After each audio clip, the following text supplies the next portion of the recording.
ginagawa mo? Wala. Nakikita ko kasi yung future natin. Libre lang naman mangarap, di ba? Oo. Mag-imagine kaya tayo dun sa mga bansang gusto nating puntahan. Sige. Kunwari nasa Japan ako. Tapos ang ganda daw ng suot ko. Parang Haponesa.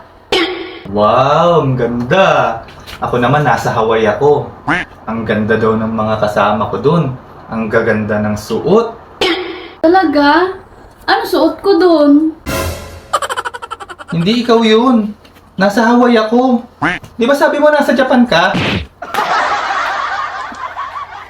Visit ka talaga. Mag-imagine ka mag-isa mo. Huwag na nga tayo mangarap. Dito lang tayo sa Pinas.